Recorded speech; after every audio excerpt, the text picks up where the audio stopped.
What's up, everybody? My name is Scott Waters, and welcome to Untitled Metal. I have with me Trog, and we are back again. I'm sure you've seen our 1990 video that recently went up. We are doing 1969, dudes. 69. 69. Anyhow, yeah, we're going to be doing a top 30 for 1969. Yep. Out of a list of 60 or 70, yeah. And we're going to repeat myself again, like I've said in past videos. We realize that this stuff is not necessarily heavy metal, even though the video is called Hard and Heavy, but this is the foundations of heavy metal, the foundations of hard rock and those sorts of things. And what happens if you remove the foundation?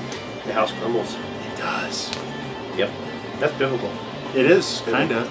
Maybe not specific, but it's pretty dang close. You should definitely want to build your house in the sand. No, that'll probably suck. Yep. All right, so we're on a number, start off with number 30. Number 30. Number 30. This was a landmark album for this band. Really kind of is the thing that broke them through into being bigger. Would be Tommy by The Who.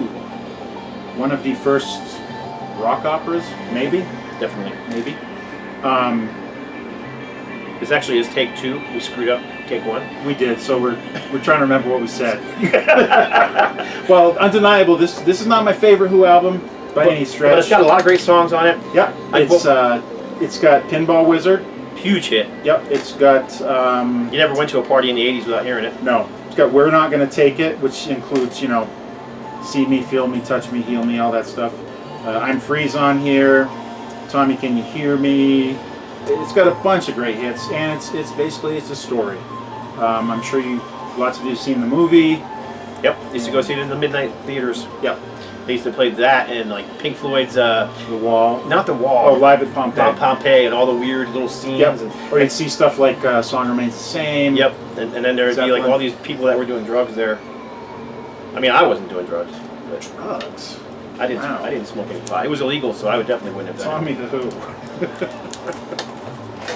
Who. All right, number 29. Debut album for this band, Santana. 29. Carlos. So, yeah, it is what it is. I mean, it's Carlos Santana. It's a heavy rocking album, lots of guitar work. They played at the Woodstock Festival this year. That year, yep.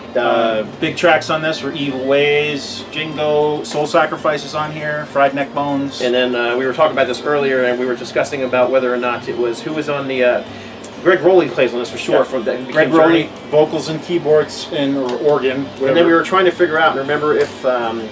Neil Schon. Yeah, if Neil Schon had played with him on an actual recording, or whether it was just touring. Maybe one of you guys knows. Yeah, he definitely played with Santana live. I just don't know if he actually ever recorded an album with him. Was there any other Journey guys that played on this album? I don't think so. But isn't that funny? Journey has its roots in Santana. That's because those early Journey records are not that far off. Oh no! You know, when Greg Rowley was singing. Those first 3 albums are great. Even the first one with Neil Schon, where Greg Rowley and Neil Schon. Yeah. Shared. We're talking about Journey. I like Journey. I have no problem with Journey whatsoever. But those first 3 albums are definitely different from what you hear. I mean, and they're what we're trying to say is they weren't the high school dance band that they became. No. So no, they're more progressive actually. Yep. So next up, number 28. Fleetwood Mac. Fleetwood Mac. Peter Green and Fleetwood Mac. This is not the Fleetwood Mac that most people know. This is not the... No Stevie Nicks, no Lindsey Buckingham. I don't even think Christine McVie was here yet. Not yet. This is the very blues-based rock band. This being their last album with Peter Green. Last album with Peter Green. Big hit on here was Oh Well. Which was we've talked about. Tons of people covered it. Aerosmith, Joe Jackson, Tourniquet. Yeah, among others. I mean, it's a great song. So yeah, I think another one on here memorable is Rattlesnake Shake. Right. Yep. Which Aerosmith, of course, recorded. Yep. There's a very famous Aerosmith bootleg called Rattlesnake Shake, based off that song. So. And if you don't know what Rattlesnake Shake means, ask me later. You know when you go to the restroom and then when you're done, you gotta. No, I think it's more than that. I think it's a little more than that. Well, if you do it more than 3 times, then you're starting to do the Rattlesnake Shake. And another single that came out during that same period was the Green Manalishi. Right. And that was one of the last things. But that was just a single. Yeah, it wasn't on the album. I'm looking for that single if anybody has it. It's on later compilations, but as I said before, if you want to check out Peter Green's Fleetwood Mac, that's a good album to start with. Then play on. I agree. All right, 27. There's there's no real introduction for this, so I'll just say it. It's Captain Beefheart and his magic band, Trout Mask Replica. This is in the Zappa school of music. It's kind of outsider music. It's highly experimental, but it's highly interesting and funny and like big question mark. Like what? It's very cool stuff on here. And Don Vliet, Captain Beefheart himself, really cool voice. He's got like a 4+ octave range, but it doesn't go high; it goes low. This was like a double album when it came out. Gosh, is there anything you would have heard on here? The Dust Blows Forward and the Dust Blows Back. Maybe you've heard that. The Blimp, Mousetrap Replica. Yeah, they weren't exactly an AM or FM radio. No, this stuff was very much outsider music. Eclectic. Then and now, really. Captain Beefheart fans are a special breed. But if you want to check them out, definitely check this one out. Yep. It's a classic. We are at number 26. 26. Yes. An early guitar hero. Taste. Yes, featuring a young Rory Gallagher. Yes. From Ireland. I don't know. I don't know if there's any hits on this thing or not, but to me, this album was the sound. He just had a great sound and good songwriting and just a really meaty guitar delivery. So I actually have the hype sticker on this one. It actually says the singles from this thing were Blister on the Moon and Born on the Wrong Side of Time. So it's kind of a, I don't want to say mellow, but it is mellow compared to what we listen to now. Oh yeah, for sure. But it's got a really deep kind of tone to it, and it's just one of those albums I enjoy to kick back and listen to. It's it's not something great. Yeah, it's if I want something to just kind of like what we're listening to in the background here. That's true. So it's like I said, this is the roots of hard rock and heavy metal. So. Yeah, and I think Taste did 3 albums before they disbanded, and then Rory Gallagher went on his own, and he's put out a ton of music since. And, yeah. So anyhow, Taste 19. It's hard to believe that's 1969. I know, it just right? Doesn't seem that it's that old.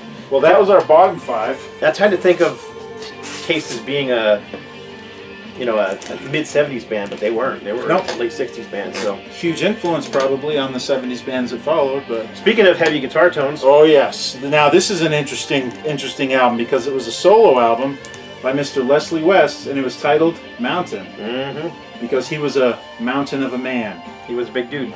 And after this, he formed a band called Mountain, which basically, to me, this is the first Mountain album. It's probably even got the same players. It basically does. Felix Pappalardi on bass. And the songs on here that you probably know, Blood of the Sun is on here. It's the opening cut. And that was a mainstay in Mountain sets for years. It also became the name of a band. Henry Vasquez's band. Henry Vasquez, Blood of the Blood Sun. That's where it comes from, I think. I think so, that's too. where they took it from. Yeah, there's no doubt about it, yeah. So here's another guitar hero in the making.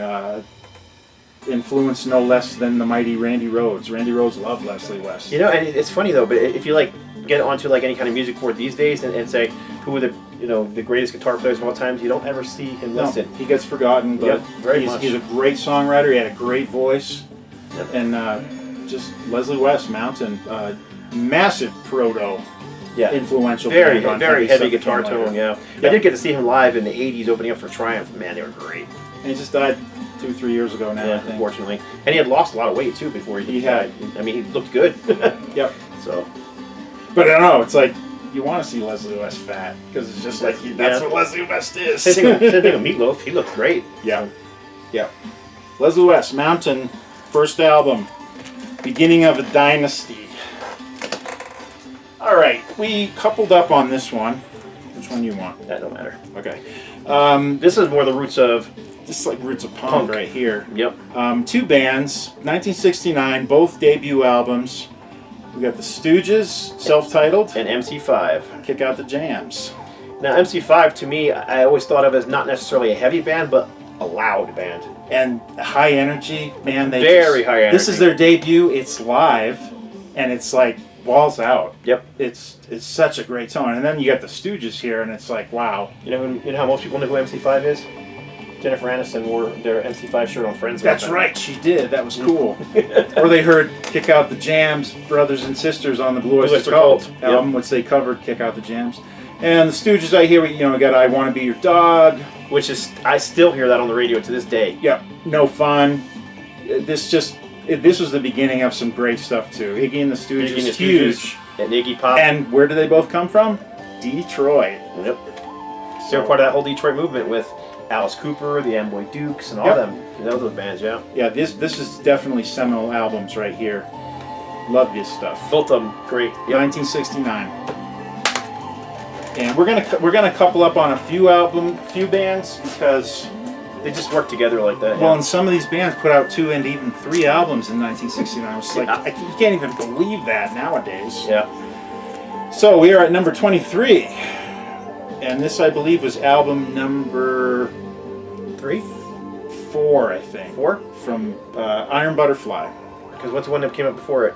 Inagata-Devita. Inagata-Devita. 68, and then before that was. Maybe it was the third one. That's Heavy was the first one. And then Ball. Yes. There's Heavy, Ball, Inagata-Devita. No, Ball is this one. So it was the second album. No. Wait a minute. Yeah. Maybe it's the third. I don't know. I think it's the third. I just always know that after they came out with the album Heavy, you kind of expected the next one to be something like that, and it wasn't. It just wasn't heavy. Wasn't it Inagata-Devita? It could have been. I don't remember now. I don't know. We're mixing it up. We'll look it up. But anyhow, yep, it's a classic album. Ball. And what's on here? I always forget. In the Time of Our Lives is on here. Soul Experience.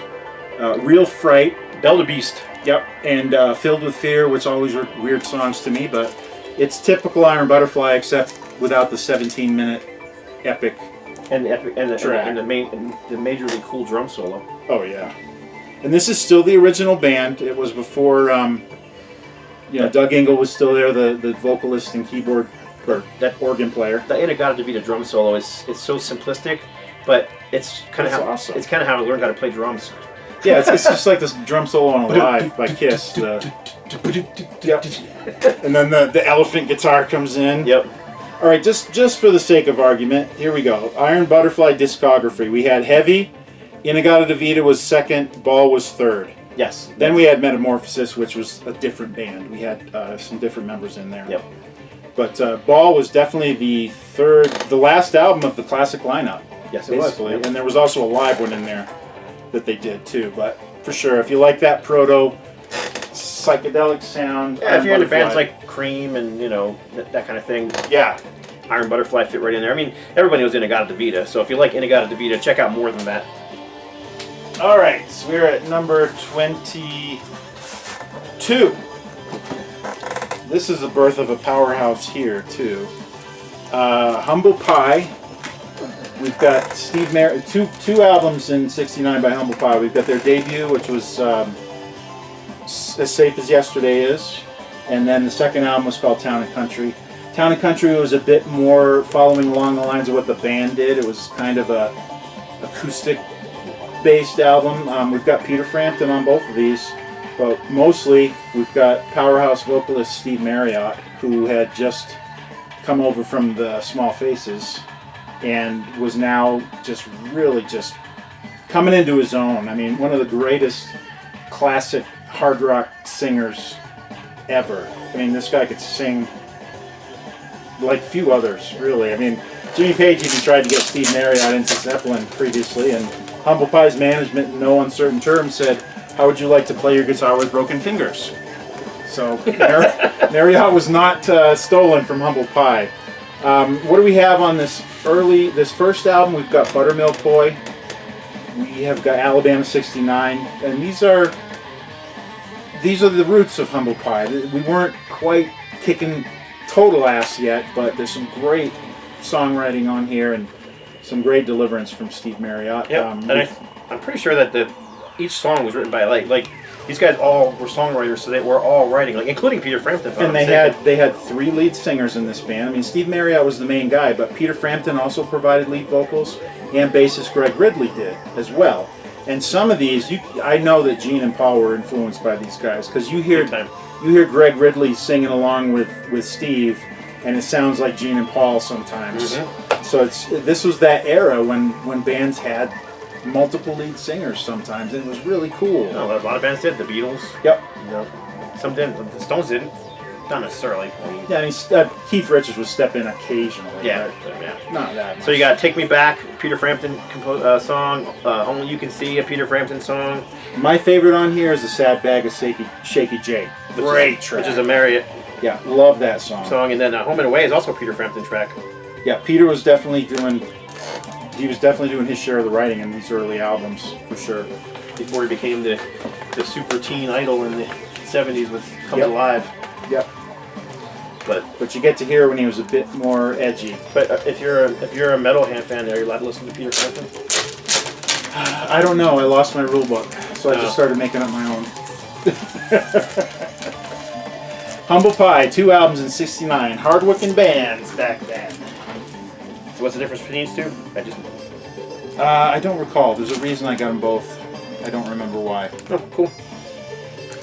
One might be on a different label. Or I just bought 2. I don't know. Or I forgot I had it and I bought it. That never happens. It's happened so many times. All right. Okay. Here's a key. Honestly, this band, this is going to be all Randy. I know of them. I am not well versed in this band. However, he is due to his dad, I think. Yeah, my dad turned me on to Three Dog Night via his record collection. He didn't like sit down and say, "Hey, check these out, son." It was more like I always just heard him listening to him, and I heard these guys were all over the radio in the early '70s when I was young. We've got their first 2 albums here. We've got the self-titled Three Dog Night, and the second one is Suitable for Framing. Big hits on this, and talk about 3 lead singers. Right here, man. 7-piece band, but 3 powerhouse lead singers. Chuck Negron, Corey Wells, and Baby Shark. I can't remember the third guy's name. I feel like a moron.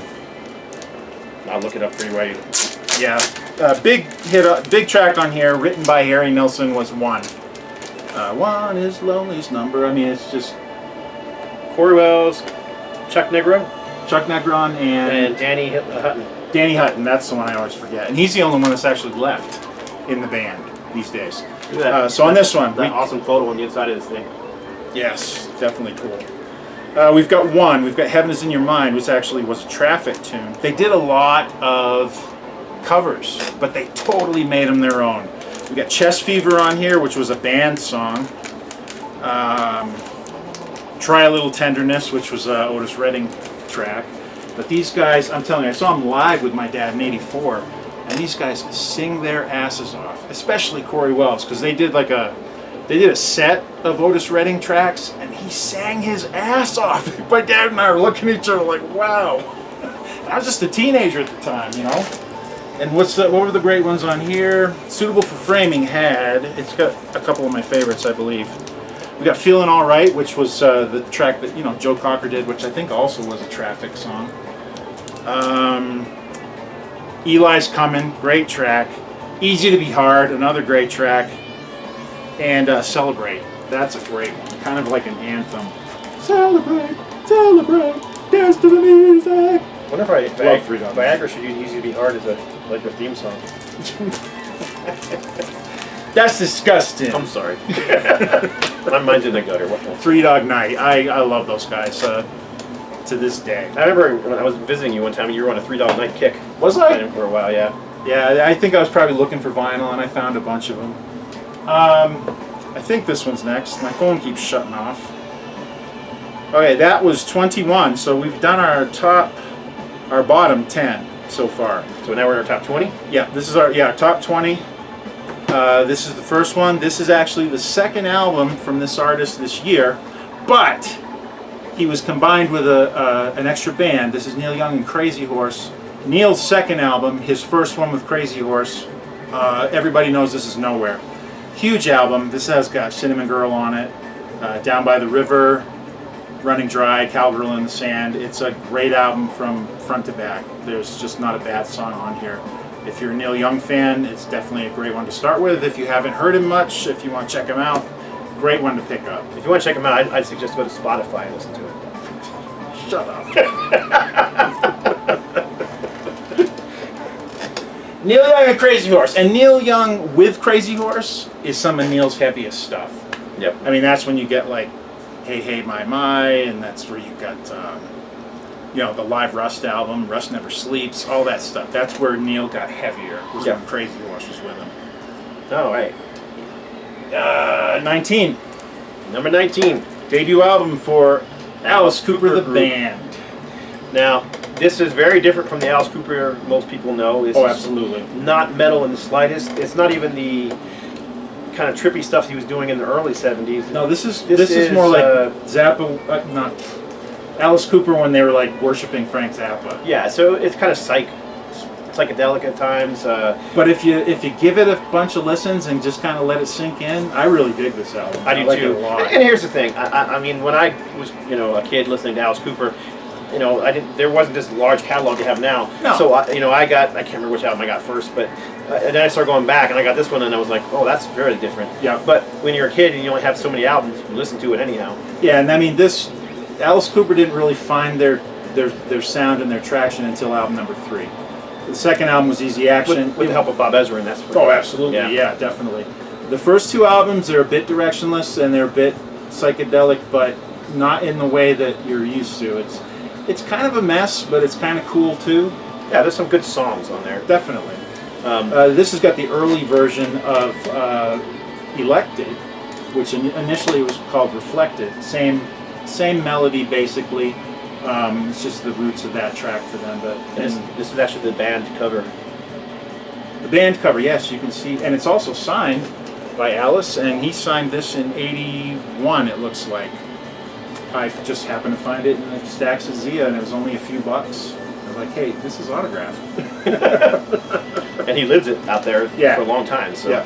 And we've got the original Alice Cooper group right there. There you can tell Alice was not wearing makeup. See, look at that. Too much glare, sorry. They're all wearing dresses and crap and just looking weird. They were trying to figure out who they were, what they were, and yep. Yeah. And this painting on the cover, it's titled Strawberry Cake, and it was actually hanging on the wall in Frank Zappa's parents' house. And that's where they got the idea to use it. Pretties for you? I don't know. You can see her underwear. She's lifting her dress, and maybe those are the pretties that are for us. You. I don't know. I don't know.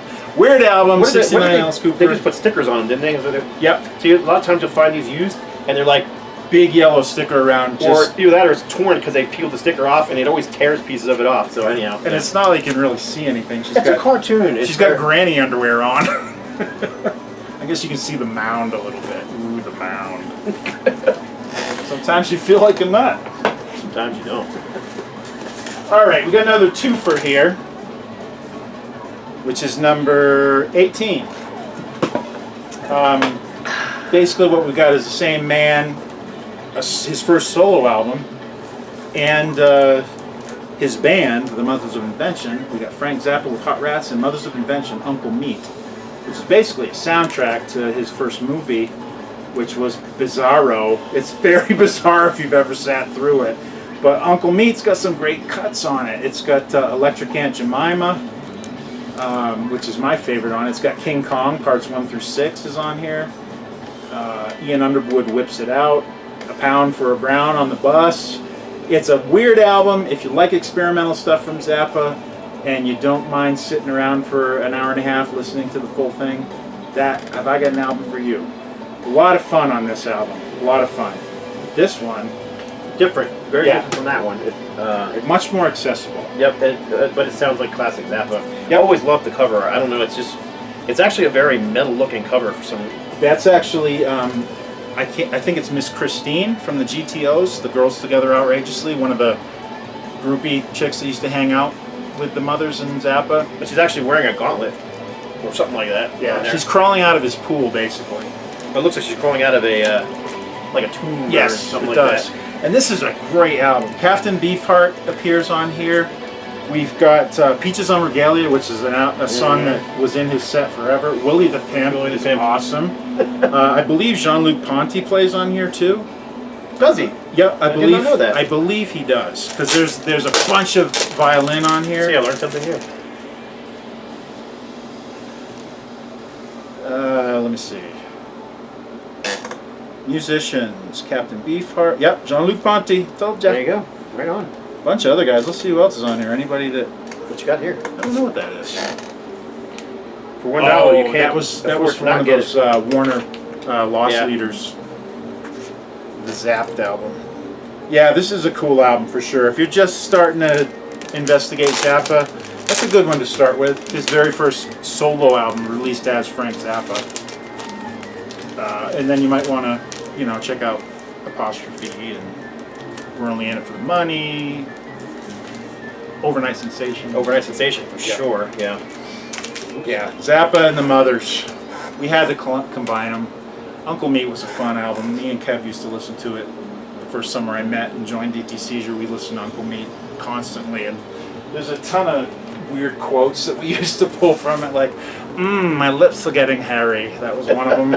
I love this album, but yes. again, I think this is very different for them as well. It was a humble beginning. It was their debut for Yes. Yes. We got the UK cover and the US cover.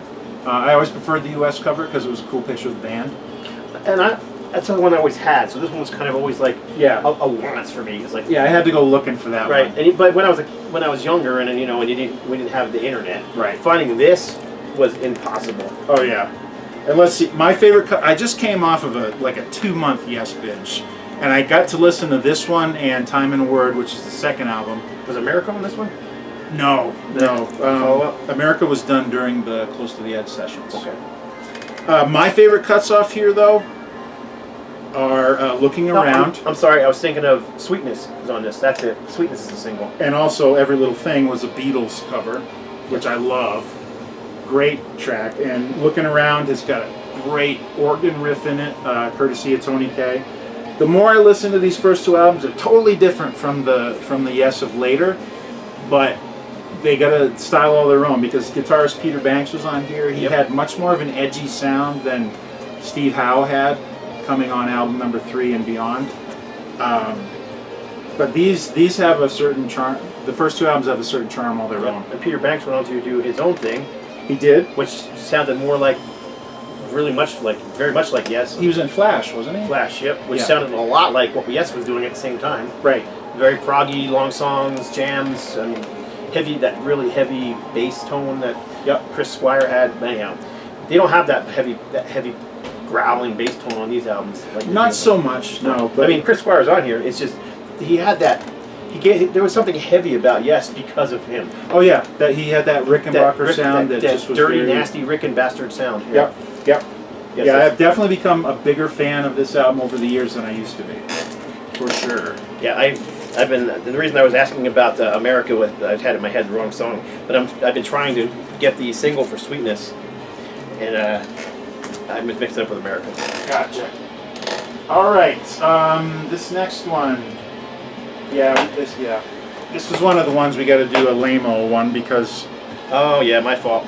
Scott thought he had the album, so I didn't bring it. I would have. And then I would have bet my life on it. So he didn't have the CD or the vinyl when I got here. Well, and I probably do have the CD. We just couldn't find it. Yeah. Right now, my music room is a bit of a nightmare. A mess. Yeah. All right. So 1969, we have the third album and self-titled from Deep Purple, featuring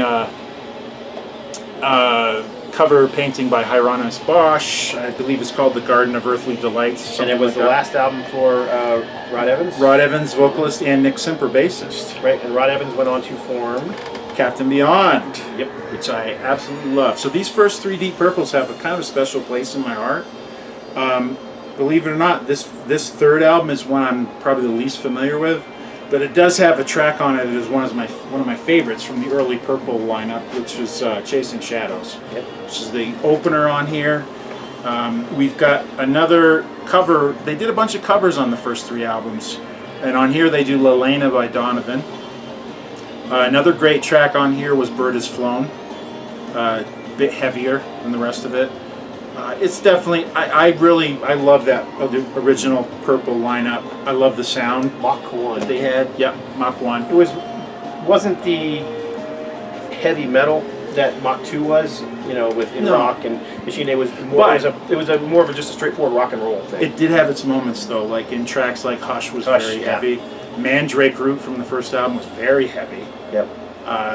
Second album had some really cool moments, like Wring That Neck.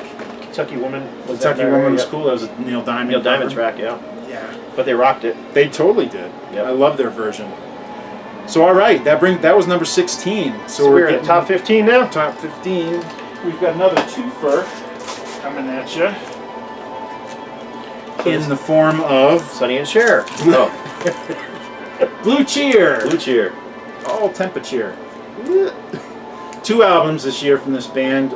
First one coming was New Improved, which was definitely the classic Blue Cheer sound, although they did have a new guitarist,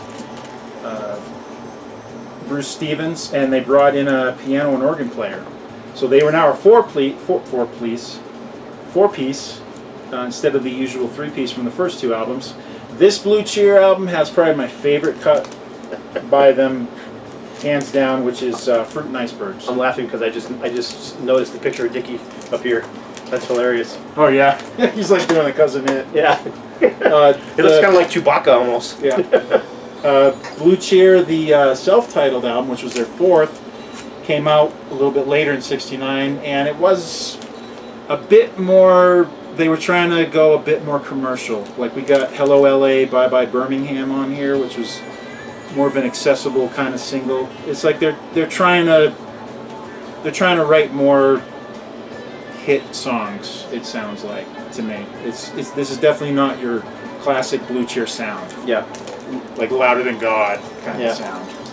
But definitely this one I think fits in well with the first 2 albums with that heaviness. And I'm missing this one yet, so I need to still get it. Blue Cheer, twofer, 2 albums in '69, and that was number what? 15. 15. So we're at number 14. Number 14. And we've got Huge guitar hero. obviously Jeff Beck. This is Beckola. This is with Rod Stewart on vocals. Yep, this was the Jeff Beck group. Not heavy by any stretch of the imagination. Just solid rock and roll with, Beck's signature guitar tone. Yep. He inspired a bazillion different people. I mean, Yeah, and I mean Jeff kind of drifted off into jazz after these initial few albums. but his instrumental albums he did were just amazing. Oh yeah, totally. Like Amazing. one of my favorite cuts on here is Plinth. Yep. Water Down the Drain. This was a good pairing with his first album, Truth. Again, Rod Stewart was on both of them singing. Yeah, you'll find that Truth and this one a lot of times together on the same. Yep. Yeah, there's even vinyl that has both of them together. But I used to have that actually. there's a cover of Jailhouse Rock on here. Yep. I think. Yeah, Jailhouse Rock. It's funny because the light's coming from here, so I can't see it. So what else is on here? Spanish Boots. Spanish Boots is on there. I think that's another instrumental actually. So anyhow, yeah, it's Jeff Beck. I like Jeff Beck. He's a He's a great guitar player, but he wasn't the one that was in the limelight all the time like Clapton and Page were.